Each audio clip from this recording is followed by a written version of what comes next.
Welcome to విడి TV. Andhra Pradesh రాష్ట్రంలో ఎన్నికల ఫలితాల్లో ఎన్డీఏ కూటమి 164 సీట్లతో ఘన విజయం సాధించడం, 151 సీట్లతో అప్పటి వరకు కూడా అధికారంలో ఉన్నటువంటి వైసీపీ పార్టీ కేవలం 11 సీట్లకే పరిమితం కావడంతో అతి త్వరలో జరగబోయేటువంటి అసెంబ్లీ సమావేశాలకి వైఎస్ జగన్మోహన్ రెడ్డి హాజరవుతారా లేదా అంటూ కూడా ఎన్నికల ఫలితాలు వచ్చిన దగ్గర నుంచి ఈ విషయం గురించి అందరూ కూడా చర్చించుకుంటూ ఉన్నారు.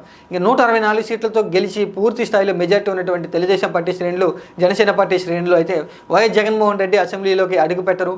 ఆయన సింగిల్గానే స్పీకర్ ఛాంబర్కి వెళ్ళి ఎమ్మెల్యేగా ప్రమాణ స్వీకారం చేస్తారు. అక్కడ తెలంగాణలో ఎలా అయితే కేసీఆర్ ప్రమాణ స్వీకారం చేశారో అసెంబ్లీకి రాకోకుండా, అలాగే వైఎస్ జగన్మోహన్ రెడ్డి కూడా ఎమ్మెల్యేగా ప్రమాణ స్వీకారం చేసే అవకాశాలు ఉన్నాయంటూ అసెంబ్లీ సమావేశాలకు కేవలం వైసీపీ పార్టీ ఎమ్మెల్యేలు హాజరవుతారు. వైఎస్ జగన్మోహన్ రెడ్డి మాజీ ముఖ్యమంత్రి హాజరు కారు అంటూ కూడా నిన్నటి వరకు కూడా అందరూ తెలుగుదేశం, జనసేన పార్టీ శ్రేణులు అయితే విమర్శించడం జరిగింది. ఇక వైసీపీ పార్టీ శ్రేణులు కూడా పార్టీ అధినేత వైఎస్ జగన్మోహన్ రెడ్డి అసెంబ్లీకి హాజరవుతారా లేదా అంటూ కూడా అందరూ ఆసక్తిగా గమనించడం జరిగింది.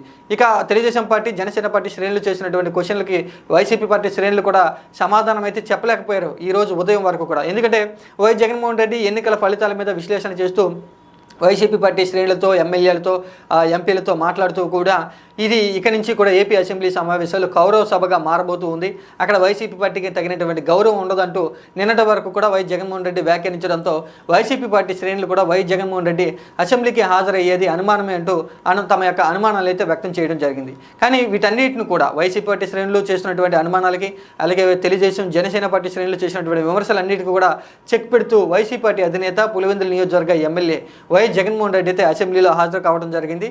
అందరితో పాటుగా, ఎమ్మెల్యేలతో పాటుగా వైఎస్ జగన్మోహన్ రెడ్డి ఎమ్మెల్యేగా ప్రమాణ స్వీకారం అయితే చేయడం జరిగింది. అంతకంటే ముందుగా ఆ తాడేపల్లి నుంచి తన నివాసం నుంచి గెలిచినటువంటి 10 మంది ఎమ్మెల్యేలు వైఎస్ జగన్మోహన్ రెడ్డితో పాటుగా మొత్తంగా వైసీపీ పార్టీ నుంచి 11 మంది ఎమ్మెల్యేలు అయితే ఈ రోజున అసెంబ్లీకి అయితే హాజరు కావడం జరిగింది.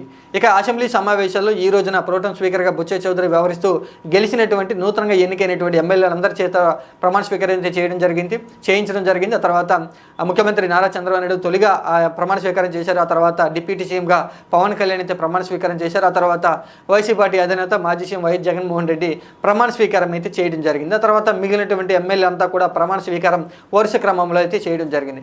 ఇక వైఎస్ జగన్మోహన్ రెడ్డి ప్రమాణ స్వీకారం చేసిన వెంటనే అసెంబ్లీలో కూర్చోకుండా తనకు కేటాయించినటువంటి ఛాంబర్కి అయితే ఆయన వెళ్ళిపోవడం జరిగింది.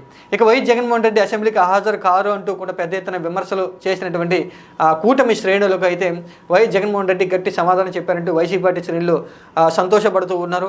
YS Jaganmohan Reddy assembly car, సభా గౌరవ మర్యాదలను వైఎస్ జగన్మోహన్ రెడ్డి ఆయన పాటించారంటూ కూడా గతంలో విమర్శలు చేశారు. కాబట్టి వాటందరికీ కూడా, ఆ విమర్శలన్నిటికీ కూడా వైఎస్ జగన్మోహన్ రెడ్డి గట్టిగా సమాధానం చెప్పారు. అసెంబ్లీలో అడుగుపెట్టి సామాన్య ఎమ్మెల్యేగానే ఆయన ప్రమాణ స్వీకారం చేసి కూడా తెలుగుదేశం, జనసేన పార్టీ శ్రేణులకు గట్టి కౌంటర్ని ఇచ్చారంటూ వైసీపీ పార్టీ శ్రేణులు అయితే చెప్తున్నాయి. ఇక రేపటి రోజున అయితే అసెంబ్లీ సమావేశాల్లో స్పీకర్ని అయితే ఎన్నుకోబోతూ ఉన్నారు. ఈ స్పీకర్కి సంబంధించి పదవి అనేది దాదాపుగా అయ్యన్న పాత్రకే ఖరారైనటువంటి నేపథ్యంలో మొత్తంగా కూటమి అభ్యర్థులు 164 సీట్లు ఉన్నాయి కాబట్టి స్పీకర్ పదవి అనేది తెలుగుదేశం పార్టీకి వెళ్ళిపోబోతుంది. ఇక్కడ స్పీకర్ను ఎన్నుకునేటువంటి క్రమంలో వైసీపీ పార్టీ యొక్క పాత్ర ఏ విధంగా ఉండేటువంటి అవకాశం అయితే లేదు.